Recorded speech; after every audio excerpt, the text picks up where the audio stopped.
Hello and welcome to, hard to believe, but episode 4 of Bullpen Sessions already. And we have run through a lot of guests already, but we have our buddy Michael Simpson, who is my co host on the Atlanta 9521 Atlanta Baseball Podcast. Michael is a huge baseball historian. And so tonight we are going to talk about baseball history, Michael, and kind of dig into the origination of the game that we all love. And pretty interesting story, man. I'm glad you put this stuff together and welcome aboard and welcome to Bullpen Sessions. Thank you. Yeah, people do not adjust your sets. This is not a 9521 episode. I It is promise. not. No, we're trying our best as we are live on several different channels now, as we are now part of the Rounding Third. I like to call it the Rounding Third Empire. I think it's officially the Rounding Third Media Network, but I like the Rounding Third Empire. It sounds cool. And we are trying our best as Braves fans, Michael, not to watch the Braves Dodgers score as we do this history lesson on baseball. See, I almost said Braves baseball, but this is just baseball in general. Yeah, just And baseball. yeah, so looking forward. This is a lot of good information. There's a lot of things here I had no idea about until you sent this info to me and we started putting this episode together. So really fascinated by a lot of the things we're going to talk about. And look, it's the game we all love, and it's not surprising to me. And I mentioned this to you off the air, quote unquote, but that humans figured out that it might be fun to like hit something round with a stick, right? It just feels like some kind of natural progression uh, for the human race, like to pick up a stick, and probably started with like hitting a rock in the caveman days or something like that. But it kind of progressed from there. And we're going to talk about that. And it's a super interesting story. And look, the mythology around the start of baseball, Abner Doubleday and the start of baseball in 1839, all that, everybody knows that story. But Michael, that's really not the true story of how baseball began.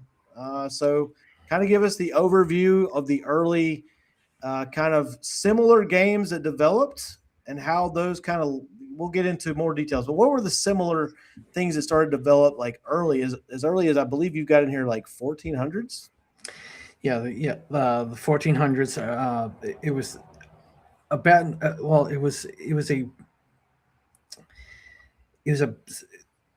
a paddle or a stick basically. It was the game was called stool ball, but it's hard to. I'm trying to wrap my head around it myself. So they would throw a ball, whether it was an actual ball. I have no idea what exactly they used. Could have been a rock. Could have been like an I don't know, anything. Could have been a bull testicle. I mean, we don't know. Like they had to use whatever they had, right? I mean, exactly. yeah. But they decided that they would throw it towards a stool. I mean, I'm guessing it was they probably finished milking the cows or something like that. Flipped their stool over, and they used their decided testicle, and then they had a stool, and it just all Yep. worked out. It was great. Exactly. Yeah.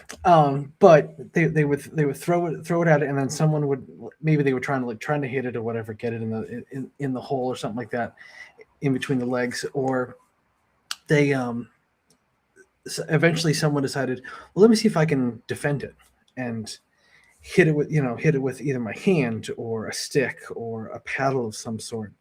Yeah.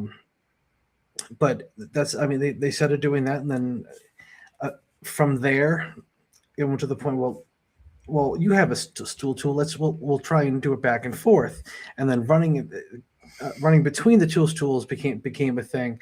So you can see where somewhat of a whether it's a sport or whatever, just a pastime, to just be able to sit there and play with a ball and a stick and run between stuff. It kind of sounds a little bit archaic, but kind of sounds a little bit like what we have grown to love, baseball. Yeah. So it even kind of, I'm reading the notes here. So it even kind of shifted to they had multiple bases or quote unquote posts that runners would circle before going quote unquote home. Right. So even in these early days, you're starting to see that similarity to the game that we know today. Exactly. I mean, there was a bunch of different games when it came to it, but it's you either go to a post or you go to a base of some kind and keep going around. You go back to the original one that you were defending or home. Yeah. That's pretty cool. And so, when do we kind of see the first time, Michael, that the word or the term baseball is actually used?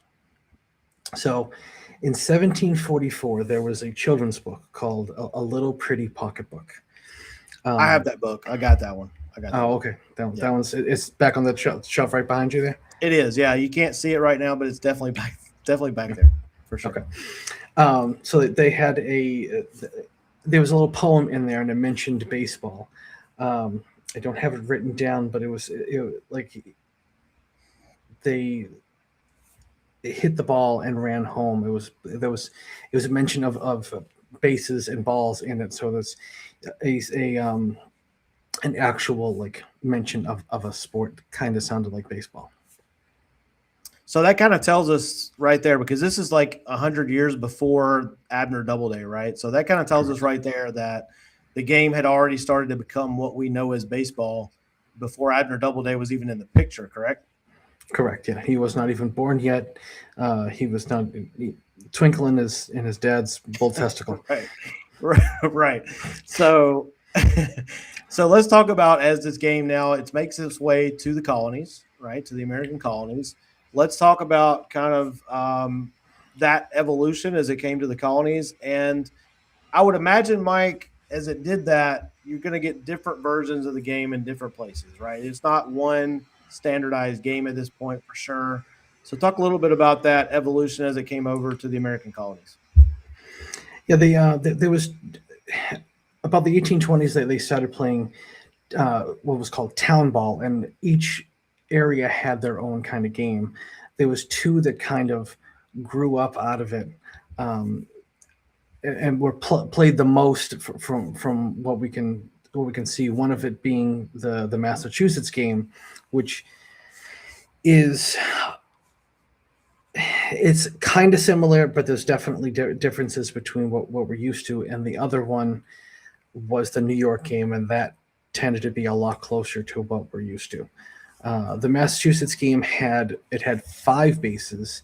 There was four posts and then an area in between what I guess we would call first and home, and that would be where you'd hit from. So you'd have to hit all four of those and get back to the fifth one. But yeah, that's not what we're used to, so it's kind of odd to sounding to us. Sure. Yeah. Let's go back a little bit. I want to talk a little more about town ball because there's some fascinating things here. The one of them that I really like, because we used to do this in elementary school, because you know how kids are. You'll find any excuse to throw something at somebody else, right? Yeah. So, I mean, I'm going back. I'm looking at these notes. So, town ball, it says, was a broad category rather than one fixed rule set. So, we kind of talked about that. The number of bases, the players, the number of outs, even how outs were made. And here's the part that I really like and find fascinating. There was one memorable rule that was called soaking or plugging, which was throwing the ball at a runner at them to put them out. Now, again, we don't know exactly what they were using for a ball here, but I would imagine, being this far back, it wasn't anything super soft. No. So this probably was not something you probably didn't want to get plugged. And there's a lot of dangerous connotations with that, but we're a family oriented show, so we'll keep it there.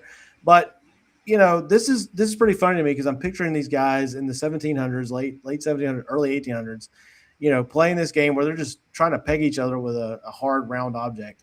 And it's really funny to me, Mike, to think about that. Yeah, it was that was one of the rules that was prevalent at the time, and yet they would. Could you imagine it now, like Ozzy trying to turn a double play and drilling the guy? I would love it. Manny Machado runs by and Ozzy just pegs him in the back of the head. I love it. It'd be great now, but I mean, there might be a few more injuries at this point if there was a few more injuries, and now. I would imagine a good number of brawls. Yeah, right? This is probably where the original baseball, run on the field and attack each other was born, like a good brawl, right? Because you pegged the wrong guy or the wrong guy in the wrong spot. I mean, I would imagine there were no helmets back then, right? There were no arm pads, there were no cups. So you could get hit anywhere at any time. And Yeah, that's probably not the ideal situation, but it is kind of funny to think about today's game. And if it was that way, I can only imagine how wild some of these early games were. It would be great to go back and just watch that as an observer at this point. I can only imagine the fights that would break out. Probably had a lot of town ball games that turned into boxing matches. That's my guess. This is true, yeah. And uh, before I want to say the 1840s, it was more of like a children's game, teenager kind of thing. It wasn't played by men, so yeah, there were probably a lot of brawls at the time, because I mean, Yeah. kids will be kids, and if you're chucking a ball at me, and it hurt, I'm going after you. Let's be honest, Michael. If it was adults, you're probably going to have a lot of like adult guys don't take Yeah, that very well either, right? So the Massachusetts game. So we're going to get into the two games that really started to separate themselves and would eventually lead to the game that we know today, or at least one of them kind of became the dominant one. But let's talk about the Massachusetts game a little more. So this was popular in New England, shocker, yep, Massachusetts, right? yep, Where you are at, right? yep. So you're probably You're not correct. far from some of the sites where some of these original contests were played out. They retained a lot of the old town ball features, including kind of varied rules. You know, you could have bigger teams, larger teams, distances between the bases. You still had what they called the soaking or the plugging, where you're throwing the ball at people. Correct. And in 1858, that says it even got its own standardized rule book, which I would imagine is kind of a huge first step, right? It's kind of like the Magna Carta for democracy. So they finally start to standardize this thing with the Massachusetts game. So still kind of the Wild Wild West, but at least they had some rules, which was a huge step forward, right? Correct. Yeah, 1858, the Massachusetts game. They had a meeting in Dedham, Massachusetts. Shocking that it's in Massachusetts. Um, but they there was about, I want to say, 15 teams that met and sent. I think it was two representatives from each team, but they went and they decided on the rules of the Massachusetts game. Um, I had a list of the teams. I'm trying to see if I can pull it up. Um, there was the closest one to me would have been Medway, which is about 25 minutes from my house. Which I see that and I'm like, ooh, that's kind of cool. I mean, because it's a small town. It's not just like it's Yeah. not like Boston. It's not like Worcester, which is like the second biggest city in Massachusetts. It's a small little town. Well, it's funny because as you know, recently I went to Boston to visit my son, and we did the Freedom Trail, and we saw all the old stuff that's there, the Revolutionary War era stuff. And Mhm. to think about these folks back then, they needed entertainment too. I think we think about them as working all the time and farming and all those things, but they needed entertainment too. And this was probably a great way for the guys to just be like, of course, the poor women were in the kitchen, I'm sure, but the guys were out having fun, man. They needed an outlet. They needed something to do besides just farming all the time and working hard. And, town ball provided that for them before, they didn't have flat screen TVs back then, Mike. They didn't have internet. So, bless their hearts, they had no football, they had no baseball, but they were getting there. So Anyway, the Massachusetts game still retained a lot of those old town ball features. So let's get into the New York version of the game. Developed around, shocker here, New York City. That's why it probably got that name, right? correct. Can you speak to why it wasn't obvious at this time why, which version would win out at this point? Like, was it just because they were separated by so much? I mean, back then, from Boston to New York was a long way. Now it's a quick trip for us, but back then that was a decent trip. So was it just geography, or was there more to it, like the not really understanding which one of these was going to win out in the end? Yeah, it was the fact that they were separated by some distance. It was geography for the most part. Yeah, like you said, now I mean, I could drive to New York City in 2 hours, but back then, from Boston to New York City was probably I would say at least half a day, if not more, of Yeah. a trip by Depends on the horse. horse. Depends on the horse, Exactly. right? Yeah. If you got a good horse, Exactly. maybe half a day. Yeah. Um, yeah. So I'm looking at these notes. So the Knickerbockers come along. The Knickerbocker Baseball Club in 1845. They wrote 20 rules. And you say modern research credits William R. Wheaton and William H. Tucker um, with the key work on this. So Wheaton had already helped eliminate soaking. So you could no longer throw at players, which I think was a good, as entertaining as that might be, I think that was a good progression to not be able to throw hard objects at other people unless you're at war, right? And then they also set the diamond layout, which is huge, and the 3 outs per side, foul territory. These are things that we all recognize, and this is still, mid 1800s, right, Mike?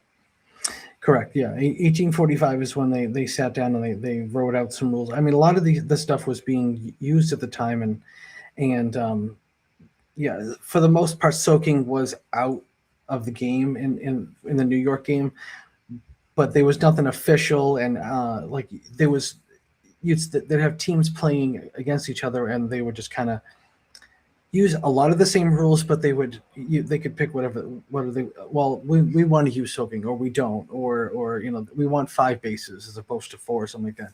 So they were kind of liberal with what exactly was going on with the rules. And in 1845, the Knickerbockers sat down and said, all right, these are the ones that we're going to play by all the time, flat out. There's no ifs, ands, or buts. And yes, William Wheaton and William Tucker both they were put into the club's rule committee. Wheaton had played for the Gotham Baseball Club going back to like 1837, and that's where he kind of got rid of the soaking rule with them. And the Gothams were a big team back then before the Knickerbockers that played, and that's more than likely that's the team that they played in the infamous first ever baseball game, which was in 1846, I believe.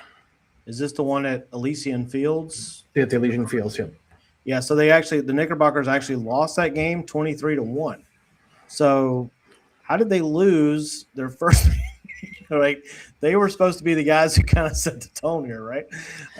That's kind of funny. But yeah, it's funny because I would love to do even more research. How did they come to which it kind of seems like common sense in a way, but how did they come to the conclusion to do a diamond shape, right? I mean, I don't know how else you kind of could have done. It'd be weird if they did like a Z shape, right? But it's funny that they agreed on that, and we just kind of take all that stuff for granted now. We don't even think about that kind of stuff, like how the baseball diamond originated and foul territory and how many outs you make. They used to call runs? They called them aces, and they used to play to instead of innings, they used to play to 21 aces, right? So 13 to 21.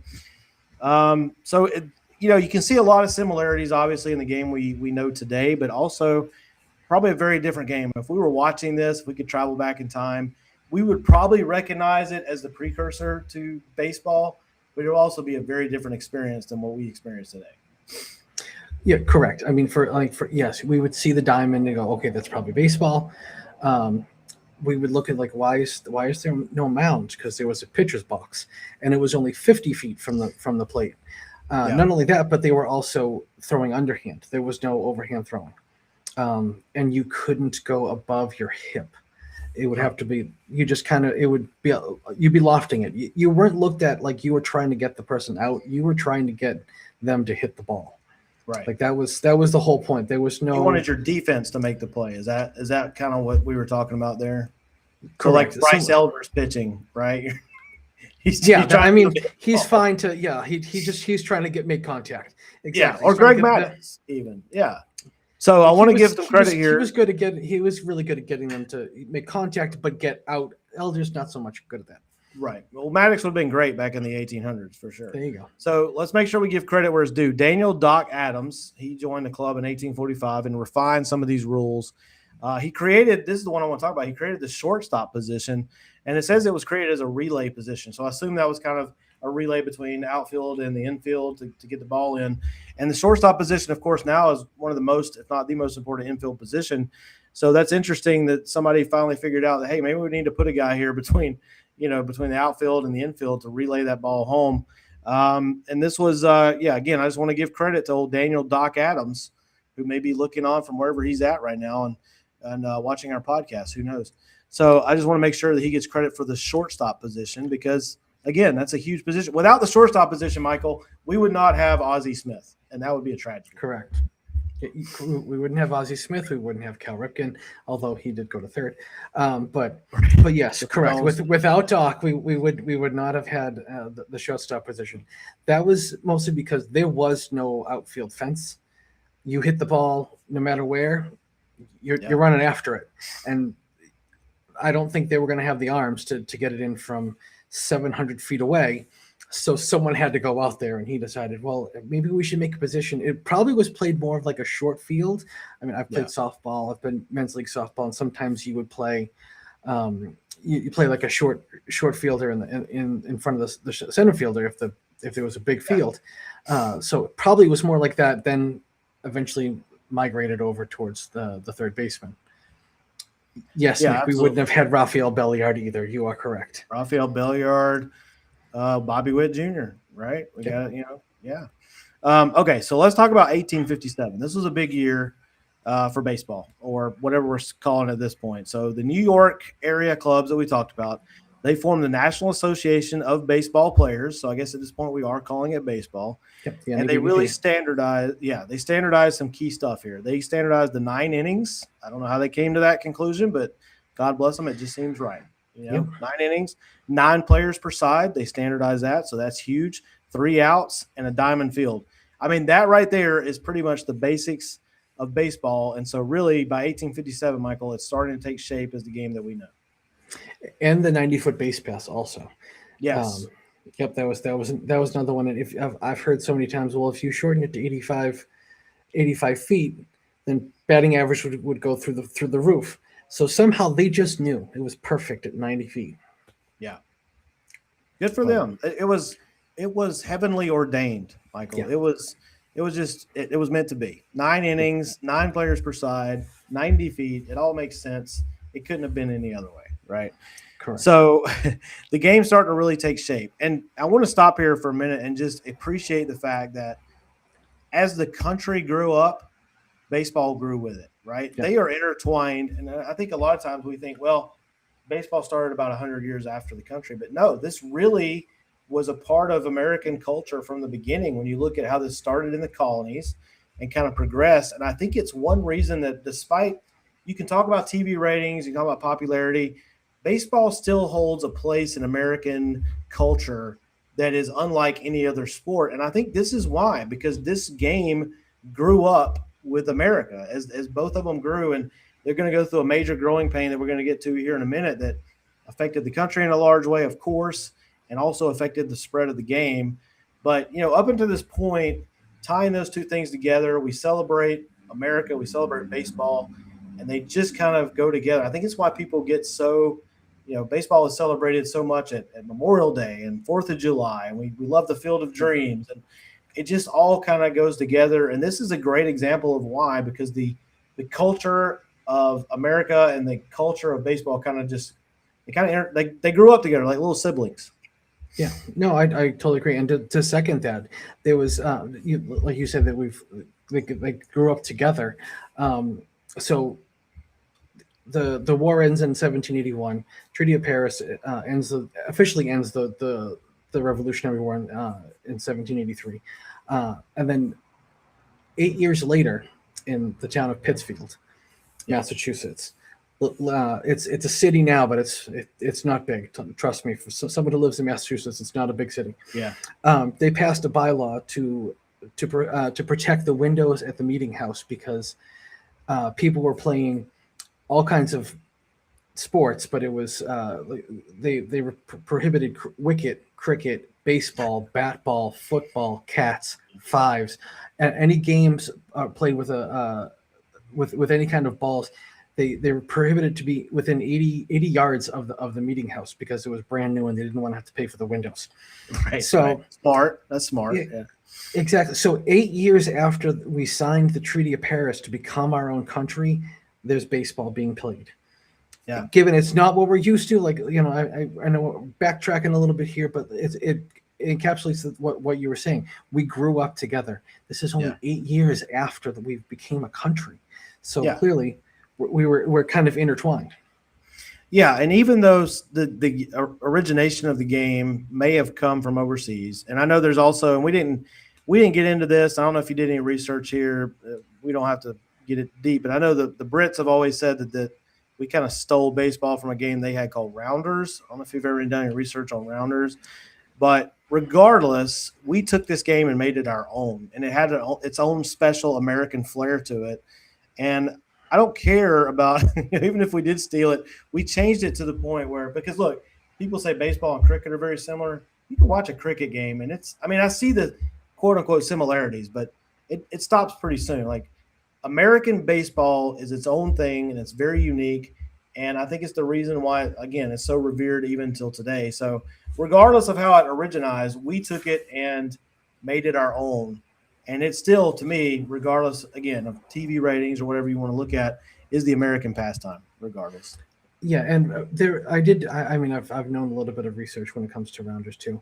Um, no, I didn't do it for this, but Yeah. I do know, like for example, when it comes to running the bases, they didn't stop at home. They would continue to run and run and run, like until so you could score 3 runs Yeah. if the ball got too far away. You'd be able if you Keep ran running. around 3 times, you would run you'd score 3 runs. Hence the name, Rounders, Yeah. I guess. Yeah. Correct. That makes sense. Yeah. But there was there was a lot of it. I don't think it was a diamond per se or officially a diamond, but something to that effect. And yeah, same thing. Hitting a ball with a bat.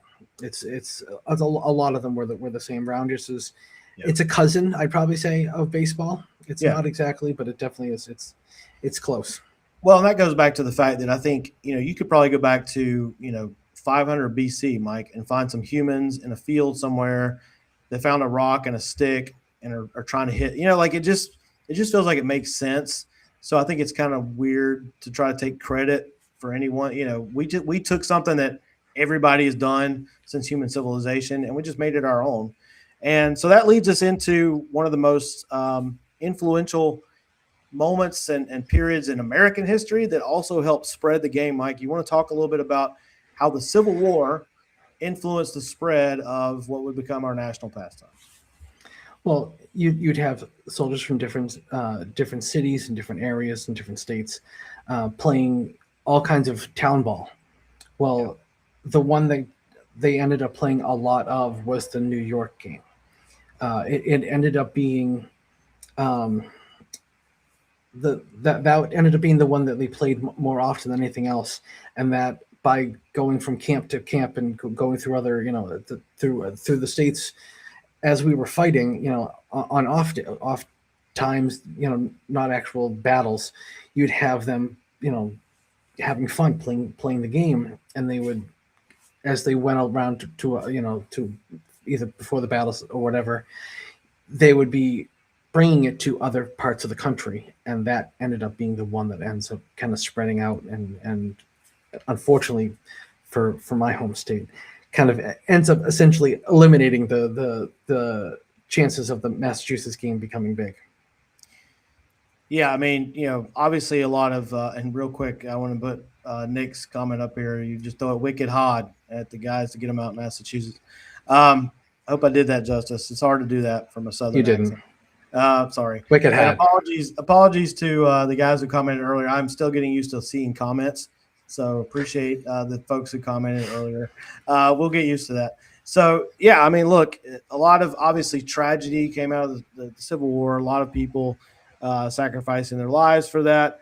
But if we're going to pull some positive out of that, sports-wise, it did spread baseball and really became it really started us down the road of it becoming the American pastime and kind of that standardized version that we all know, and led really right after that, Mike, into the formations of leagues and getting us together till we get to the point of leading up to the National League, which was the original, of course, and then even we're creeping closer to the 1900s where the baseball that we kind of know and love really was familiar to us.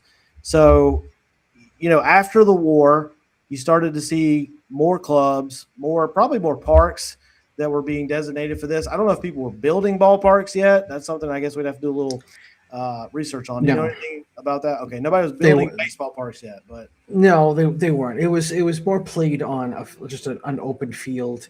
They would have bases, usually just probably sacks of seeds or whatever, just like to use as a base.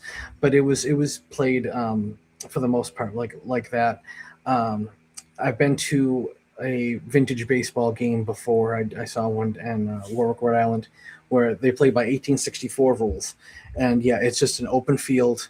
They and so some of the stuff you see in that is insane. I know one of our one of our people that's in the rounding third media network is Baseball History Dork. He actually has played in a game, a vintage baseball game. That is played.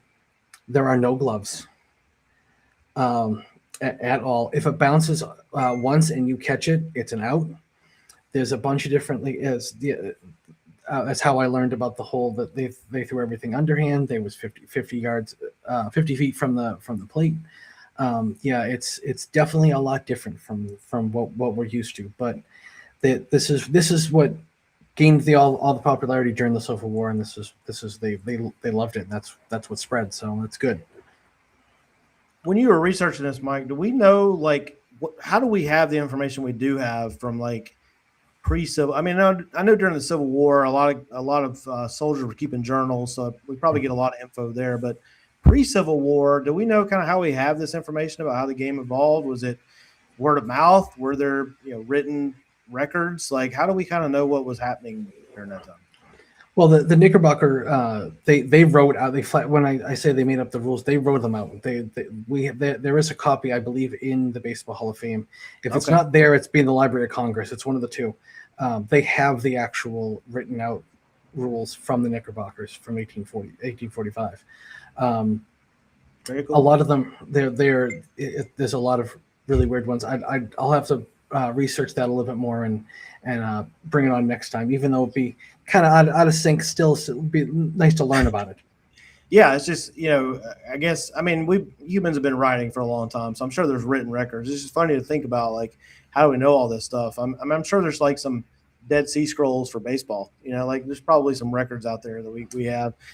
So that leads us really into probably the first name that a lot of casual baseball fans or even good baseball fans that pay attention would recognize, and that's the Cincinnati Red Stockings. In 1869 became the first openly professional baseball team. So kind of makes it sound like they came out as a professional baseball team. But this was 2 years before the first professional league was formed. So, in the lore of baseball, the Red Stockings are kind of the team that people would say, if you ask the average baseball fan, what was the first baseball team? A lot of them would probably say the Cincinnati Red Stockings. And technically, in some ways, they wouldn't be wrong. How important, Michael, do you think the Red Stockings were to that next step in the progression of baseball going forward? It depends on how you look at it, because if you look at it from the other teams that were playing around the time, who were just amateurs and were doing it for the fun, they hated the fact that the Red Stockings were around, because they were like, oh, so now we're going to pay people? I thought this was just a gentleman's game and we played for fun. So you guys are just going to, pay them and try and win every single game. So they hated it. Yeah. But yes, in 1869, Cincinnati said, wait, they were the Dodgers of 1869. Is that what you're saying? Yes. They were the Los Angeles Dodgers of 1869. We're just going to pay everybody. We're going to get all the best players at the Red Stockings. Yeah. That's basically kind of what the Dodgers are doing, right? Yeah. That's, it's 100 years before, 150 years before. I may be wrong about this. I didn't research this. It just hit me. Are the Red Stockings the team that went 32-0 or something, their first season, undefeated? Or I believe it was either 70 or 71-0. Correct. Yes. And in 1869, they finished the season undefeated. They beat everyone. They continued playing into 1870 and then finally lost their first game. And then all of a sudden they kind of fell out of favor because they were no longer undefeated. So they kind of disbanded from there. You can't go undefeated. Why even play, right? Exactly. At least they lived up to the hype, unlike our Knickerbockers earlier, right? At least the Red Stockings lived up to the hype.